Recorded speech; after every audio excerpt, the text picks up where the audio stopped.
جازل کے اس طرح جانے پر مروش نے سوالیہ نظروں سے زمل کی طرف دیکھا تھا۔ تم دونوں کی صلح نہیں ہوئی کیا اب تک؟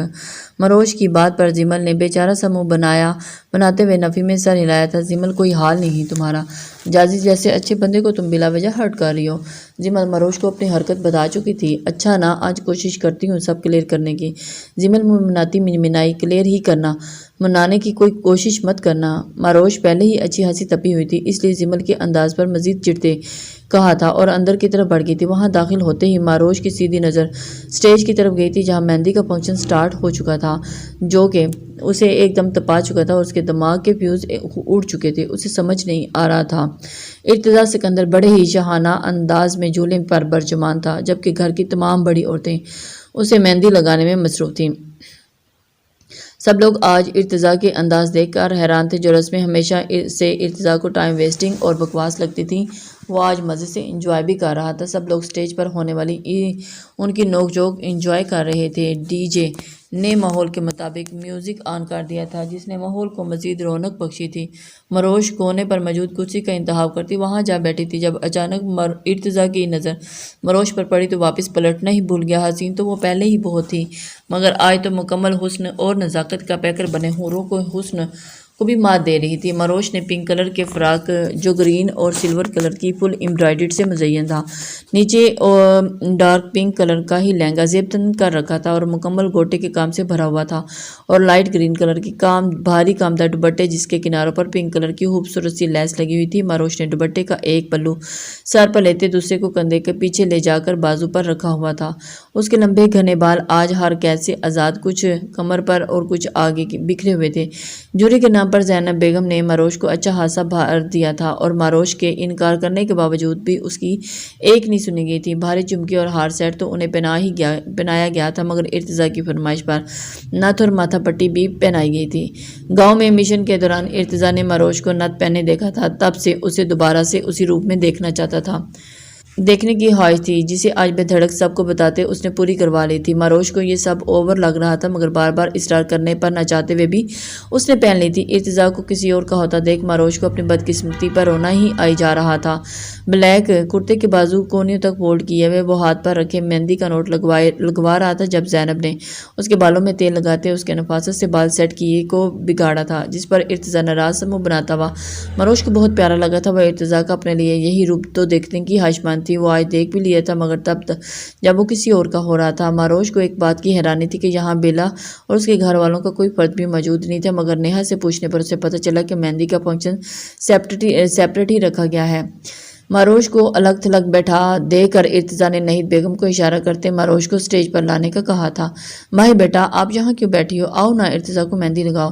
ناہید بیگم کے کہنے پر مروش کا دل چاہا تھا کہ یہاں سے کہیں دور بھاگ جائے۔ کیوں ہر کوئی اس کا صبر آزمانے پر تلا ہوا تھا۔ ایک امتحان ختم ہوتا تھا تو دوسرا شروع ہو جاتا تھا۔ مروش کوئی انکار نہ بان پاتے، نچار اس کے ساتھ جانا پڑا تھا۔ بڑی ماما، آپ بھی آئیں نا میرے ساتھ پلیز۔ سٹیج پر ایک دو لوگ ہی موجود تھے، ان کو بھی نیچے آتا دیکھ کر مروش نے گھبراتے ہوئے ناہید بیگم کو سٹیج سے نیچے ہی رکتے دیکھ لیا تھا۔ بیٹا آپ چلو، میں آتی ہوں۔ کسی گیسٹ کے بلانے پر اس کی طرف بڑھتے ہوئے انہوں نے مروش کو ایک بار پھر ہدایت کی تھی اور وہ سٹیج پر چڑھ گئی تھی۔ سٹیج پر چڑھتے ہوئے اس کی دھڑکنیں وہیں رک گئی تھی۔ مروش نے اپنا لہنگا دونوں ہاتھوں میں سنبھالتی سٹیج پر قدم رکھا۔ سب لوگ جھولے پر ارتضیٰ کے پاس بیٹھ کر مہندی لگا رہے تھے اور یہ دیکھ کر مروش کے پسینے چھوٹ گئے تھے۔ اس نے سوچ لیا تھا کہ کھڑے کھڑے مہندی لگا کر جلدی سے اتر جائے گی، اور اسی عمل پر مروش نے ارتضیٰ کے قریب جاتے ٹیبل پر رکھی مہندی اٹھاتے ارتضیٰ کے ہاتھ پر لگانی چاہیے تھی، مگر اس سے پہلے کہ ارتضیٰ مروش کی نازک کلائی اپنے گرفت میں لے چکا تھا۔ یوں سر عام ارتضیٰ کی حرکت پر مروش کے دھڑکنے وبال مچ چکا تھا اور اس نے سرخ ہوتے کلائی آزاد کروانی چاہی تھی جب ارتضیٰ نے اس کا ہلکا سا جھٹکا دیتے ہوئے اپنے قریب جھولے پر کھینچ لیا تھا۔ مروش اگلے ہی لمحے پوری کی پوری ارتضیٰ کے پہلو میں جا گری تھی۔ مروش کے بال ارتضیٰ کے کندھے پر اور چہرے پر بکھر گئے تھے، جن کی مسحور کن خوشبو کو محسوس کرتے ارتضیٰ نے اپنی سانسوں میں اتارا تھا۔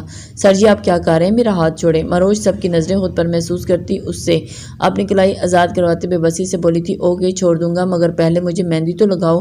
مروش کے حسین روپ کو قریب سے دیکھتے ارتضیٰ خود پر ایک خمار سا چھایا محسوس ہوا تھا۔ مروش نے بڑی مشکل سے کپکپاتے ہاتھ سے ارتضیٰ ارتضا کو مہندی لگائی تھی۔ ماہی یہ کیا، صرف مہندی نہیں لگانی، رسم پوری کرنی ہے۔ نیہا نے اسے صرف مہندی لگا کر پیچھے ہوتا دیکھ نیچے سے ہی ہانک لگائی تھی اور اس کی طرف دیکھ کر ہنسی۔ نیہا ماروش اس وقت بہت بری لگی تھی۔ وہ پہلے ہی بری طرح سے اپنے حواس قائم رکھے ہوئے تھی، اوپر سے ارتضا کی بے باک نظروں کو مزید کنفیوز کر رہی تھی۔ ماروش نے آگے کو ہوتے گلاب جامن اٹھاتے ارتضا کی طرف بڑھایا تھا، جسے ارتضا نے ایک ہی بار منہ میں لیتے ماروش کے تو 2 انگلیوں کو بھی اپنے ہونٹوں میں دبا لیا تھا۔ ارتضا کی شرارت پر ماروش کی چیخ نکلتے نکلتے بچی تھی۔ جلدی سے واپس کھینچتی، شرم سے سرخ ہوتے ماروش نے اس کے پاس سے اٹھنا چاہا تھا، مگر اس سے پہلے ہی ارتضا نے اس کا دوپٹہ اپنے ہاتھ میں لپیٹا، اس کی کوشش کو پھر سے ناکام بنایا تھا۔ ارتضا نے اپنی پاکٹ سے نوٹ نکالتے ماروش کی ہتھیلی پر رکھتے مہندی کا ایک ٹکڑا اس پر رکھ دیا تھا، جس ماروش نے حیرت سے اس کا عمل دیکھا تھا۔ سر جی آپ کیا کر رہے ہیں؟ مہندی میری نہیں آپ کی ہے۔ ماروش نے اس کے ہاتھ سے اپنی کلائی چھڑوانی چاہی تھی۔ کیا فرق پڑتا ہے، بات تو ایک ہی ہے۔ ارتضا لاپرواہی سے کندھے اچکاتے بولا تھا، جبکہ ماروش کو اس کی دماغی حالت پر شبہ ہوا تھا۔ ارتضا کے اشارے پر سب لوگ ایک ایک کر کے آتے ارتضا کے ساتھ ساتھ ماروش کو بھی مہندی لگانا شروع ہو چکے تھے، جبکہ ماروش حیران پریشان سب کے سامنے زمانی چہروں کی طرف دیکھنے لگی تھی۔ وہ پہلے ہی نہ جانے کیا کیا سوچ کر اپنا دماغ اتنا خراب کر چکی تھی کہ سب معاملہ سمجھنے سے اس کی سمجھ سے باہر ہو چکا تھا۔ ریحاب ارحم سے صحیح بات نہیں ہو سکی تھی اور نہ ہی اسے کہیں نظر آ رہا تھا۔ ریحاب متلاشی نظروں سے ارد گرد ارحم کو ڈھونڈتی لان کی انٹرنس کی طرف بڑھتی رہی تھی، جب سائڈ پر موجود درخت کی اوٹ سے کسی نے بازو سے پکڑ کر اسے اپنی جانب کھینچا تھا۔ اس اچانک حملے پر ریحاب کی زوردار چیخ نکلتی، مگر اس سے مقابل نے اس کے منہ پر ہاتھ رکھ دیا تھا۔ لوکنگ بیوٹیفل مائی لولی لیڈی۔ ارحم نے ریحاب کو اپنے قریب کرتے ہوئے جھک کر اس کے کان میں سرگوشی کی تھی۔ جب ارحم کی آواز سنتے ریحاب کی اٹکی سانسیں بحال ہوئی تھی۔ ارحم آپ نے تو میری جان ہی نکال دی۔ ریحاب نے ارحم کے سینے پر ہاتھ رکھ کر سر اوپر اٹھاتے اسے گھورا تھا۔ سویٹ ہارٹ، جان تو میں اب نکالوں گا۔ ارحم اس کے ریڈ لپسٹک سے سجے ہونٹوں کی طرف دیکھتا اس پر جھکا تھا۔ ارحم کیا کر رہی ہیں آپ، کوئی آ جائے گا۔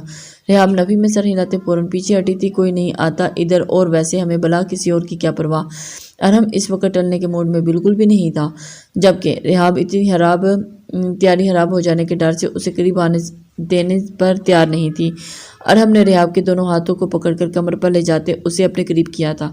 نہیں آنٹی آپ۔ ارحم جیسے ہی ریحاب کے قریب ہوا، ریحاب کی بات سنتے ارحم فوراً پیچھے ہٹا تھا، مگر وہاں ناہید بیگم تو کیا کوئی بھی موجود نہیں تھا۔ ہاں کیا ہوا کیپٹن صاحب، ابھی تو بڑی بڑی باتیں کر رہے تھے، اب اچانک کیا ہوا؟ ریحاب ارحم کے بیوقوف بن جانے پر کھلکھلا کر ہنسی اور اسے دور ہوتے وہاں سے کھسکی تھی۔ ریحاب کی بچی اب تو نہیں بچ سکتی مجھ سے۔ ارحم ریحاب کی شرارت سمجھتا ہوا چہرے پر غصے کے مصنوعی تاثرات سے جائے ریحاب کی طرف بڑھا تھا، اس سے پہلے کہ ریحاب وہاں سے نکلتی ایک بار پھر ارحم کی مضبوط گرفت میں قید ہوئی تھی، اور پھر اب اسے جان چھڑوانے کے لیے ریحاب کا حسین روپ تو پہلے ہی ارحم کو دنیا بلائے ہوا تھا، اور اوپر سے ریحاب کا پہلے والا شرارتی انداز دیکھ کر ارحم مزید اس کا دیوانہ ہوا تھا۔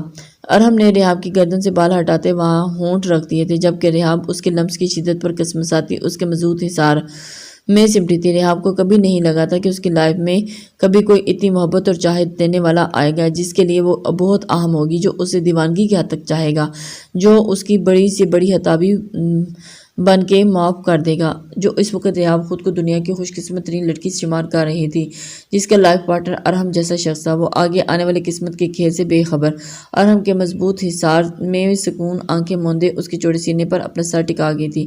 زمل منزہ کے ساتھ باتیں کرتے ایک چور نظر دور کھڑی جازل پر بھی ڈال لیتی تھی، جس نے ایک بار بھی نگاہ اٹھا کر اس کی طرف نہیں دیکھا تھا۔ زمل کو سمجھ نہیں آ رہا تھا کیسے اس سے بات کا آغاز کرے، اور جتنے حرام موڈ کے ساتھ وہاں جازل کھڑا تھا، زمل کو ڈر تھا کہ کہیں اس کے بلانے پر جازل ڈانٹ ہی نہ دے۔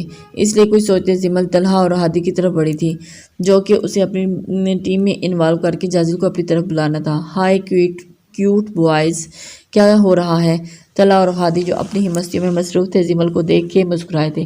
لگتا ہے آپ کو کوئی کام ہے ہم سے، مگر ہمارے چارجز بڑھ گئے ہیں، پہلے بتا رہے ہیں۔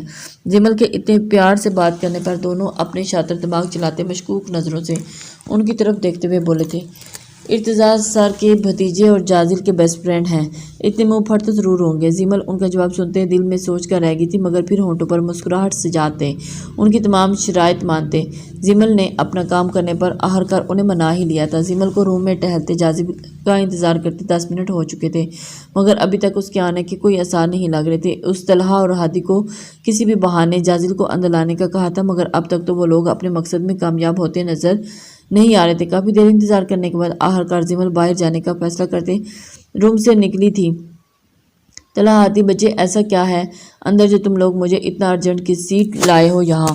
ابھی وہ دروازے پر ہی تھی جب اسے جازل کی جھنجھلاتی ہوئی آواز سنائی دی تھی۔ جازل دروازے کے قریب آیا تھا، جب اسے پاس آتا دیکھ زیمل الٹے قدم پیچھے ہٹی تھی، مگر اس کے بھاری گھیرے دار لہنگے میں پاؤں الجھنے کی وجہ سے وہ بری طرح پھسلی تھی اور گرنے سے بچنے کے لیے اندر داخل ہوتے جازل کو پکڑا تھا۔ جازل اچانک اس سب کے لیے بالکل بھی تیار نہیں تھا۔ خود سنبھلنے یا زیمل کو سنبھالنے سے پہلے ہی جازل بھی زیمل کے ساتھ ہی پھسلتے پیچھے کی طرف گرا تھا، مگر گرنے سے پہلے جازل نے زیمل کے نازک وجود کو گرد اپنے بازو پھیلاتے اسے اپنے اوپر لیا تھا، کیونکہ وہ جانتا تھا کہ اس کا بھاری وجود زیمل کے اوپر آتا تو ہڈیاں ٹوٹنا لازم تھی۔ زیمل نے جیسے ہی آنکھیں کھولی تھی، خود جازل کے سینے پر اس کی باہوں کا حصار میں پایا تھا۔ جازل نے سر اٹھاتے زیمل کی طرف دیکھا تھا، کہیں گرنے کی وجہ سے اسے کوئی چوٹ تو نہیں آئی۔ زیمل کو جیسے ہی اپنی پوزیشن کا خیال آیا، اس نے جازل کے سینے سے سر اٹھاتے اٹھنا چاہا تھا، مگر اگلے ہی پل گردن کھینچنے کی وجہ سے وہ فوراً واپس ہوئی تھی۔ اسے اندازہ نہیں تھا کہ وہ کس سے کھینچنے جا رہی تھی۔ گردن اس کا گلوبان جازل کے گریبان کے بٹن سے بری طرح سے اٹکا ہوا تھا، جس کی وجہ سے وہ گردن بھی اوپر نہیں اٹھا پا رہی تھی۔ اس نے ایک ہاتھ جازل کے سینے پر رکھ کر درمیان میں فاصلہ پیدا کرنے کی کوشش کرتے دوسرے ہاتھ سے اس کو چھڑوانا چاہا تھا۔ جازل خاموشی سے بازو موڑ کر سر کے نیچے رکھتے زیمل کو زور آزمائی کرتے دیکھ رہا تھا۔ زیمل آج اتنی حسین لگ رہی تھی کہ اس سے ناراضگی کے باوجود بھی جازل کا دل چاہا تھا کہ ویسے ہی اس کے قریب رہے اور اسے گھنٹوں بیٹھ کر دیکھتا رہے۔ میجر جازل، اگر آپ ہیلپ کر دیں گے تو آپ کا کوئی نقصان نہیں ہوگا، زیمل جازل کے انداز پر چڑھتے ہوئے بولی تھی، جو اس کی مدد کرنے کے بجائے ایسے مزے سے لیٹا ہوا تھا جیسے فرش پر نہیں کسی عالیشان تخت پر لیٹا ہو۔ زیمل کے پاس سے اڑتی مہندی اور موتی کی خوشبو جازل کے حواسوں کو بری طرح متاثر انداز کر رہی تھی، جس کی وجہ سے اب یہ ہوا کہ وہ وہی بھگتے۔ جازل ویسے ہی لاپرواہی سے بولا، جبکہ زیمل مسلسل جدوجہد کرتے اب تنگ آ چکی تھی، مگر وہ ہار چھوٹنے کے نام ہی نہیں لے رہا تھا۔ نہ وہ پیچھے ہو سکتی تھی اور نہ ہی ہار اتار سکتی تھی۔ اگر ایسا کرتی تو جازل کے قریب ترین ہو جاتی، جس کے بارے میں سوچتے اس کے پسینے چھوٹ رہے تھے۔ آخرکار اس کی حالت دیکھتے جازل کو اس پر رحم آ ہی گیا تھا۔ جازل نے اس کی کمر کے گرد اپنے بازو پھیلاتے اسے اپنے حصار میں لیتے جازل کے ہاتھ کا لمس اپنی کمر پر محسوس کرتے زیمل کی سانسیں رکی تھی۔ جازل اسی پوزیشن میں ہی اوپر اٹھا تھا اور اس نے پورا دھیان رکھا تھا کہ زیمل کی گردن ہرٹ نہ ہو۔ جازل کو اٹھ کر بیٹھنے کی وجہ سے زیمل بالکل اس کی گود میں آ گئی تھی اور اتنا آکورڈ اس نے پہلے زندگی میں کبھی فیل نہیں کیا تھا جتنا اس وقت کر رہی تھی۔ جازل نے جھک کر اپنے بٹن سے زیمل کو ہار کو اللہ کیا تھا اور آزادی ملتے ہی اوپر اسے اٹھی تھی۔ مجھے یہاں بلانے کا مقصد، زیمل کے باہر جاتے ہی قدموں کو جازل کی آواز نے روک لیا تھا۔ وہ دراصل مجھے اپنے غلط رویے کی معافی مانگنی تھی۔ زیمل جو کب سے دماغ میں جملے ترتیب دیے بیٹھی تھی، جبکہ جازل کے سامنے یہ بولے گی، اس وقت سارا کچھ الٹ پلٹ ہو چکا تھا۔ مگر آپ نے تو کچھ ایسا نہیں کیا جس پر سوری کیا جائے، جو آپ کو مناسب لگا وہ بولا۔ آپ کو میرے ساتھ منظور نہیں تو اٹس اوکے۔ جازل زیمل کی اپنی دلی حالت بیان کرنے پر اکساتے ہوئے بولا، نہیں ایسی بات نہیں ہے۔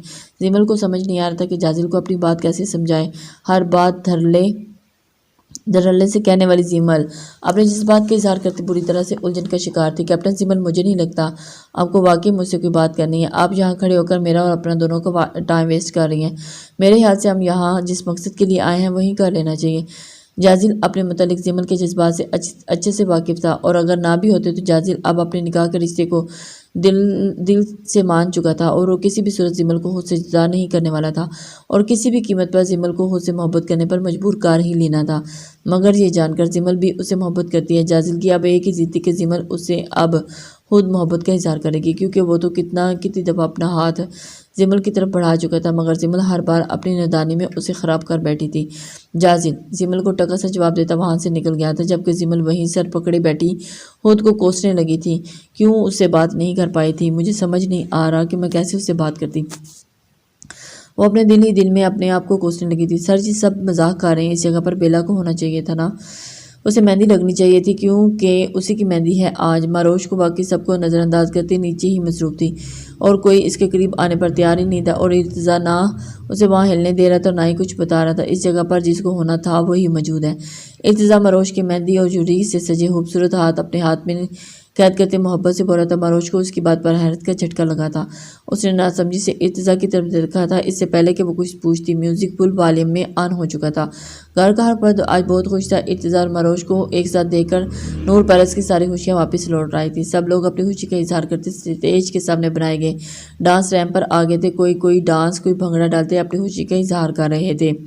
ارباز اور نعمان نے مل کر بھنگڑا شروع کر دیا تھا جب اچانک ارباز مسکراتا ارتضیٰ کی طرف بڑھا تھا اور اس کا ہاتھ کھینچتا نیچے کی طرف بڑھ گیا تھا۔ نعمان بھی ارحم اور جازل کو وہاں کھینچ لایا تھا۔ جب ان سب نے مل کر بھنگڑا سٹارٹ کیا تو تب وہاں موجود افراد میں کوئی بھی خود کو اس دل مو لینے والے منظر میں کھونے سے نہ روک پایا تھا۔ وہ تینوں ایک ساتھ ہاتھ اوپر لے جا کر نیچے لے جاتے اور اپنے لمبے لمبے بازو پھیلاتے اتنے ہینڈسم لگ رہے تھے کہ وہاں موجود ان کی اپنی بیویوں کے ساتھ ساتھ باقی لڑکیاں بھی ان کی دیوانی ہوئی تھی۔ ریحاب کے لیے یہ سب کچھ بالکل نیا تھا۔ اسے فیملی کیا ہوتی ہے، ایک ساتھ خوشیاں کیسے منائی جاتی ہیں، آج پتہ چلا تھا۔ ارحم نے اس کو اپنی طرف محبت بھری نظروں سے دیکھتا پا کر شوخی سے ایک آنکھ دباتے اس کی طرف ایک پلائنگ کس اچھالی تھی، جبکہ ریحاب سر عام حرکت پر گڑبڑاتے ادھر ادھر دیکھنے لگی تھی، جبکہ دوسری طرف اتنی ٹینشن کے باوجود بھی ارتضیٰ کا یہ نیا اور دل فریب روپ دیکھ کر ماروش کے ہونٹوں پر ایک مسکراہٹ سی پھیل گئی تھی۔ ارتضیٰ کا ہر نیا روپ ہر بار اس کے عشق کی شدت کو مزید بڑھا دیتا تھا۔ ارتضیٰ نے نظر اٹھا کر ماروش کی طرف دیکھا تھا جب دونوں کی مسکراتی نظریں ایک دوسرے سے ملی تھیں۔ ارتضیٰ کی آنکھوں میں موجود جذبات کی شدت سے گھبرا کر ماروش نے نظریں پھیر لی تھیں۔ زمل جازل کی طرف دیکھ رہی تھی مگر زمل کی طرف متوجہ بالکل بھی نہیں تھا۔ جب سلمیٰ بیگم کے بلانے پر ان کی طرف بڑھی تھی، جیسے ہی وہ جازل کے پاس سے گزری، کچھ فاصلے پر کھڑی نیہا نے شرارتاً زمل کو ہلکا سا جازل کی طرف پش کر دیا تھا۔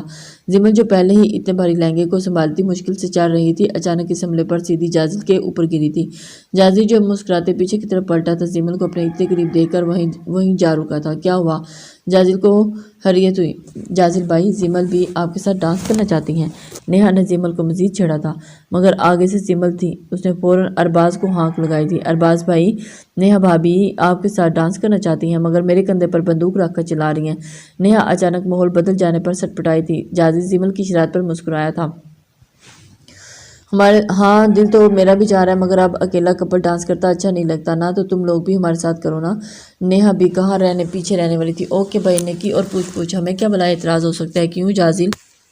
ارباز نے ہنستے ہوئے بیوی کی ہاں میں ہاں ملائی تھی اور نیہا اور جازل کے اور زمل کے درمیان ایک کھچاؤ سا محسوس کر رہی تھی، اس لیے ان دونوں کو ایک ساتھ لانے کی کوشش کرنی چاہی تھی۔ ارباز اور نیہا کے مجبور کرنے پر وہ دونوں ناچار آگے بڑھے تھے۔ اور زمل، کیا ہوا؟ آپ کمفرٹیبل فیل نہیں کر رہی کیا؟ جازل نے زمل کو اسٹل ایک جگہ کھڑے دیکھ کر ہاتھ آگے بڑھایا تھا۔ کیوں جی؟ کیونکہ مجھے ڈانس نہیں آتا، آپ کی طرح گھنٹوں کبھی کسی کے ساتھ ڈانس نہیں کیا نا، اس لیے عادت نہیں ہے۔ زمل کے انداز پر جازل نے کہکا لگایا تھا۔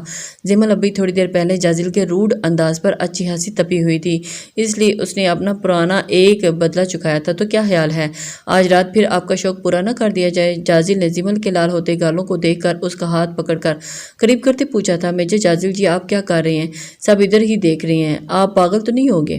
جازل زمل کے اچانک بدلتے انداز پر جلدی سے اس سے اپنا بازو چھڑواتے پیچھے ہٹی تھی، جبکہ زمل کا گھبرانا جازل کو بہت مزہ دے گیا تھا۔ اس سے پہلے کہ ارتضیٰ واپس اس کے پاس آتا، ماروش جلدی سے اسٹیج سے نیچے اتر آئی تھی۔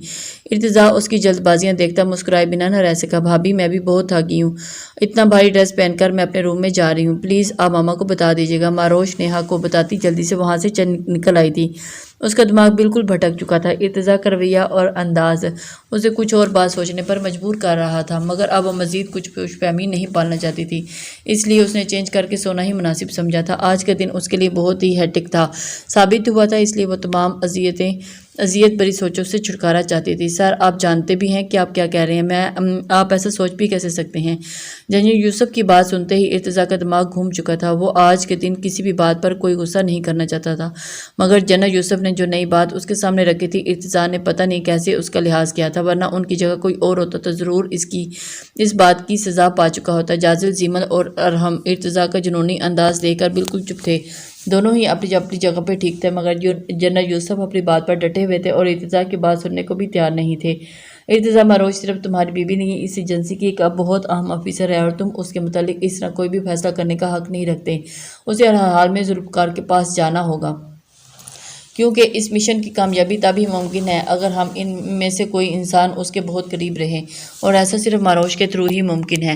وہ اپنے باپ کے پاس اس کے گھر میں رہ کر ساری اس کی کارروائی انفارمیشن اکٹھی کر سکتی ہیں۔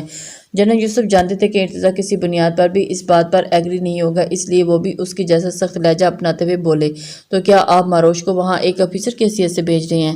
اگر یہی وجہ ہے تو آپ کسی اور فیمیل افیسر کو بھیج دینا، مگر نہیں، آپ مروش کو اس کے اذیت ناک رشتے سے منسلک کر کے وہاں بھیجنا چاہتے ہیں، جو اس کے لیے سب سے زیادہ تکلیف دہ ہے۔ آپ سیلفش ہو رہے ہیں، یہ جانتے ہوئے بھی کہ وہ وہاں مروش کو کتنا خطرہ ہو سکتا ہے، اور اس کا باپ نہیں ہے، باپ کے روپ میں بھیڑیا ہے جو پہلے ہی اس پر قاتلانہ حملہ کروا چکا ہے۔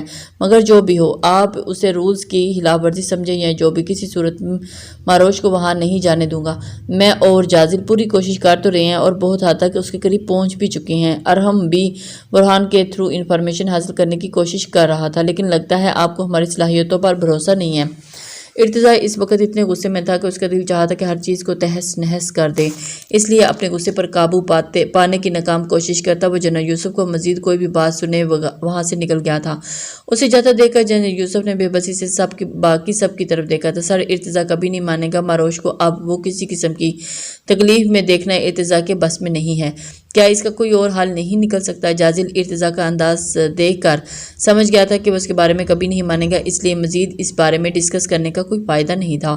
مگر جنرل یوسف کے دماغ میں کچھ اور ہی چل رہا تھا۔ انہیں ارتضا اور اس کی ٹیم کی صلاحیتوں پر پورا بھروسہ تھا، مگر وہ ارتضا سے زیادہ ZSK کے گھٹیا اور شاطر پن سے واقف تھے، اس لیے وہ اس کو ہرانے کے لیے مروش کو بیچ میں سے انوالو کرنا چاہتے تھے، جس سے مروش کو خطرہ تو بہت تھا، مگر وہ اس سے مشن میں کامیابی کے بہت نزدیک پہنچ سکتے تھے۔ ارتضا کا انہیں یقین ہو چکا تھا کہ وہ کبھی نہیں مانے گا، مگر وہ جو سوچے بیٹھے تھے اسے پورا کرنے کے لیے وہ کسی بھی حد تک جانے کو تیار تھے۔ لیکن انہوں نے سوچ لیا تھا کہ اب کیا کرنا ہے انہیں۔ آج مروش اور ارتضا کی بارات تھی، اس لیے انہوں نے آج ہی یہ بات کرنا مناسب سمجھا تھا اور ارتضا سمیت اس کی پوری ٹیم کو صبح 6 بجے بلوا لیا تھا۔ ارتضا کو کچھ حد تک تو جنرل یوسف کے ارادے کا علم ہو چکا تھا، لیکن پھر بھی اس نے کسی کو مروش کو ڈسٹرب کرنے دیا، اور کیونکہ وہ آج مروش کی آگے آنے والی ساری زندگی کو خوشیوں میں بھرنا چاہتا تھا۔ مروش کی جیسی آنکھ کھلی وہ اسے کمرے میں بھینی بھینی خوشبو محسوس ہوئی تھی۔ مروش نے بیڈ سے اٹھ کر بیٹھتے ہی بال سمیٹنے چاہے تھے اور جائزہ لیا، ہاتھ پر اپنی جگہ پر ساکت ہوئے تھے۔ پورے کمرے کو گلابوں کے پھولوں سے سجایا گیا تھا، کوئی چیز ایسی نہیں تھی جس پر گلاب کے پھول موجود نہ تھے، اور فرش پر بھی پھولوں کی چادر بچھائی گئی تھی، اور اٹھتے ہی اتنے خوبصورت نظارہ دیکھ کر مروش کا موڈ ایک دم فریش ہوا تھا، مگر وہیں اسے یہ الجھن بھی ہوئی تھی کہ یہ سب کیا کس نے ہے۔ دماغ میں فوراً ارتضا کا خیال آیا تھا، لیکن ساتھ ہی اس کی شادی کا خیال آتے مروش کا دل بجھ سا گیا تھا۔ مروش کی نظر جیسے ہی سامنے وال پر لگی گھڑی پر گئی تو ایک دم ہڑبڑا کر بیڈ سے اٹھی تھی۔ اف میرے خدایا، میں اتنی دیر تک سوتی رہی، آج تو بارات کا فنکشن ہے اور ماما میرے اتنی دیر باہر نہ نکلنے پر ناراض نہ ہو جائیں۔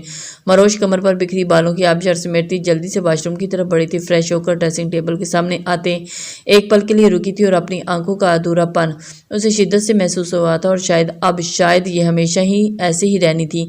کیا مجھ میں اتنی ہمت ہے کہ آج میں اپنے سامنے ارتضا سکندر کو کسی اور کا ہوتا دیکھ کر پاؤں گی، اور پھر وہ شخص جسے میں اپنا سب کچھ مانا، جس کے بغیر میری زندگی کی ویرانیاں اور اداسیوں کے بغیر کچھ بھی نہیں، کیا میں اسے بغیر رہ پاؤں گی؟ نہیں، کبھی نہیں۔ آنسو ٹوٹ کر مروش کے رخسار پر بکھرتے تھے جب دروازے پر دستک ہوئی تھی۔ مروش نے جلدی سے آنسو صاف کرتے دروازہ کھولا تھا، مگر سامنے کھڑے ارتضا سکندر کو دیکھ کر وہ حیرت سے پیچھے ہٹی تھی۔ گڈ مارننگ مائی بیوٹیفل لائف۔ کیا مجھ میں اتنی ہمت ہے کہ میں آج اپنے سامنے ارتضا کو کسی اور کا ہوتا دیکھ پاؤں؟ وہ شخص جسے میں نے اپنا سب کچھ مانا تھا، جس کے بغیر میری زندگی ویرانیوں اور اداسیوں کے بغیر کچھ بھی نہیں، کیا میں اس کے بغیر رہ پاؤں گی؟ نہیں، کبھی بھی نہیں، یہ ہو ہی نہیں سکتا۔ وہ اپنے دل کے اندر کی ویرانیوں کو چھوڑ کر آنسو ٹوٹ کر مروش کے رخسار کو چھو گئے تھے، اور دروازے پر اچانک دستک ہوئی تھی۔ جب دروازے پر دستک ہوئی تھی تو مروش نے جلدی سے آنسو صاف کرتے دروازہ کھولا تھا، مگر سامنے کھڑے ارتضا سکندر کو دیکھ کر وہ حیرت سے پیچھے ہٹی تھی۔ گڈ مارننگ مائی بیوٹیفل لائف۔ ارتضا نے اسے پیچھے ہٹتے دیکھ کر محبت سے اس کی کمر میں بازو حمائل کرتے اسے اپنے قریب کیا اور اس کے ماتھے پر ہونٹ رکھ دیے۔ ماروش نے اس کے لمس پر کسمساتے پیچھے ہونا چاہا تھا، مگر ارتضیٰ نے اسے ایسا کوئی بھی موقع دیے بغیر اپنی باہوں میں اٹھایا اور باہر کی طرف بڑھ گیا تھا۔ سر، یہ آپ کیا کر رہے ہیں؟ نیچے اتاریں مجھے پلیز، کہاں لے جا رہے ہیں؟ ماروش نے مزاحمت کرتے نیچے اترنا چاہا تھا جب اسی لمحے ان دونوں پر سرخ گلاب کی پتیوں کی برسات شروع ہو چکی تھی۔ ارتضیٰ اسے لے کر جہاں سے بھی گزر رہا تھا وہاں پر پھولوں کی برسات جاری تھی۔ ماروش حیرت سے یہ سب دیکھ رہی تھی۔ وہاں ارد گرد کوئی بھی موجود نہیں تھا، پتہ نہیں سب لوگ کہاں چلے گئے تھے۔ ارتضیٰ بنا کچھ بولے اسے اپنی مضبوط باہوں میں لیے ڈائننگ روم کی طرف بڑھا تھا۔ ہر طرف ملگجا سا اندھیرا پھیلا ہوا تھا۔ ماروش کو بس اتنا سمجھ آیا تھا کہ ماحول کی سیٹنگ بالکل بدلی ہوئی تھی۔ ہر طرف چھوٹے چھوٹے دیے ہلکی ہلکی روشنی پیدا کر رہے تھے۔ پورا گھر اسی طرح سجا ہوا تھا اور پھولوں کی خوشبو ہر طرف پھیلی ہوئی تھی۔ ڈائننگ روم میں داخل ہوتے ہی پھولوں کی برسات مزید تیز ہوئی تھی۔ ماروش نے چہرے پر دونوں ہاتھ رکھتے ہی ارتضیٰ کے سینے میں چہرہ چھپایا تھا۔ ارتضیٰ ماروش کی اس معصوم ادا پر دل و جان سے فدا ہوا تھا۔ ارتضیٰ نے آگے آتے ماروش کو ڈرائنگ روم کے بالکل سینٹر میں بنائی گئی پھولوں کی خوبصورت سی سیٹنگ کے اندر کھڑا کیا تھا۔ ماروش نے بت بنے حیرت سے ارتضیٰ کی طرف دیکھا تھا جب ارتضیٰ نے بالکل ماروش کے مقابل آتی اپنی بات کہنا شروع کی تھی۔ ماروش، وہ لڑکی جس کا نام ہوش سنبھالتے ہی میں نے ہمیشہ اپنے نام کے ساتھ سنا۔ ہمیشہ میں نے ایک معصوم سی گڑیا کو اپنے ارد گرد پایا جس کے بارے میں مجھے بتایا گیا کہ وہ صرف میری ہے، جس پر سب سے زیادہ حق مجھے حاصل ہے، مگر بہت جلد ایک بھیانک حادثے نے اسے مجھ سے چھین لیا تھا۔ اسی دن ایک نرم ہو اور زندہ دل زندگی کو جینے والے ارتضیٰ سکندر کی موت ہوئی تھی، اور تب جنم لیا تھا ایک بے حس اور پتھر دل ارتضیٰ کا، جو صرف نفرت کرنا جانتا تھا، جو اپنی زندگی میں محبت لفظ کو داخل نہیں کرنا چاہتا تھا، جس کی زندگی کا ایک ہی مقصد تھا ذوالفقار سمد خان اور اس سے منسلک ہر شخص کا خاتمہ۔ وہ اپنی نفرت اور انتقام میں اتنا آگے چلا گیا کہ ماروش جو اس کی زندگی میں سب سے اونچا مقام رکھتی تھی اسے ہی نہیں پہچان پایا تھا۔ اپنے دل میں موجود اس لڑکی کے لیے پیار اور محبت سے اٹھتے ڈھیروں جذبات کو کچھ غلط فہمیوں کی بنیاد پر دل میں دباتے اسے اپنی شدید نفرت کی بھٹی میں جلانے لگ گیا تھا۔ ارتضیٰ کی نظریں ماروش کے آنسوں سے تر چہرے میں جمی ہوئی تھی، جسے ہاتھ بڑھا کر ارتضیٰ نے اپنی پوروں سے صاف کیا تھا۔ میں نہیں جانتا تھا کہ تم ہی میری منقوہہ اور زینب پھپھو کی بیٹی ماروش ہو۔ میری آنکھوں پر ذوالفقار سے بدلہ لینے کی ایسی پٹی بن چکی تھی کہ میں تمہاری معصومیت اور تمہاری پاکیزگی دیکھ ہی نہیں پایا، اور تمہیں ذوالفقار کی بیٹی کی حیثیت سے دکھ پر دکھ دیتا گیا، جس پر شاید میں زندگی بھر بھی پچھتاؤں تو کم ہوگا میرے لیے۔ میرا دل اندر ہی اندر تمہاری محبت میں پگھل چکا تھا، مگر میری انا یہ سوچ کر تم ذوالفقار کی بیٹی ہو مجھے تمہاری طرف بڑھنے سے روکتی رہی۔ مگر اس دن تمہیں گولی لگتے بے جان ہوتے دیکھ کر پہلی بار مجھے لگا تھا کہ زندگی ختم ہونا اور جسم سے روح پرواز کرنا کیسا ہوتا ہے۔ تمہیں دنیا سے غافل دیکھ مجھے زندگی بے معنی سی لگی تھی۔ میں سانسیں تو لے رہا تھا مگر اندر ہی اندر سے آہستہ آہستہ ختم ہو رہا تھا، ٹوٹ رہا تھا، بکھر رہا تھا۔ مجھے ان دنوں احساس ہوا تھا کہ تمہارا میری زندگی میں کیا مقام ہے، اور تم مجھے واپس نہ ملتی تو شاید میں مر جاتا۔ وہ درد اور اذیت بھرے دن یاد کرتے ارتضیٰ کی آنکھیں سرخ ہوئی تھیں، اور ان میں موجود ہلکی سی تیرتی نمی دیکھ ماروش کو بھی اپنا دل ڈوبتا محسوس ہوا تھا۔ اس نے کچھ بولنا چاہا تھا مگر ارتضیٰ اس کے ہونٹوں پر ہاتھ رکھتے اسے روک دیا تھا۔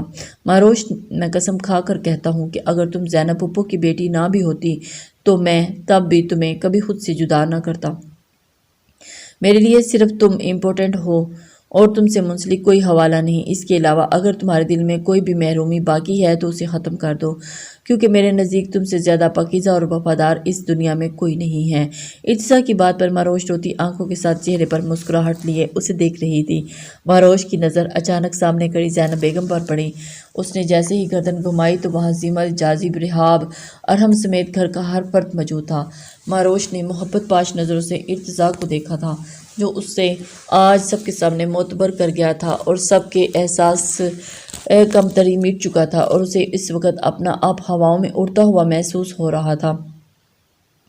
وہ ارتضیٰ سکندر کے لیے اتنی خاص تھی جسے اس نے زندگی سے بڑھ کر چاہا تھا، اور آج شاید زندگی میں پہلی بار وہ دل سے مسکرائی تھی۔ میں جانتا ہوں میں نے آج تک تمہارے ساتھ جو بھی سلوک روا رکھا وہ کسی بھی صورت معافی کرنے کے قابل نہیں، لیکن پھر بھی تم سے اپنی پچھلی ہر غلطی کی معافی پر معافی مانگتا ہوں، خطا پر معافی مانگتا ہوں، اور میں تمہاری ہر سزا ماننے کو تیار ہوں۔ میں چاہتا ہوں تم مجھے سزا دو، وہ سزا مجھ سے دور جانے کے علاوہ چاہے جو بھی ہو مجھے دل و جان سے منظور ہے، مگر کبھی بھی مجھ سے دور جانے کا سوچا بھی تو تمہاری اپنی جان ایک کر دوں گا۔ ارتضیٰ نے بات کرتے ایک دم گھٹنوں کے بل مہروش کے سامنے بیٹھ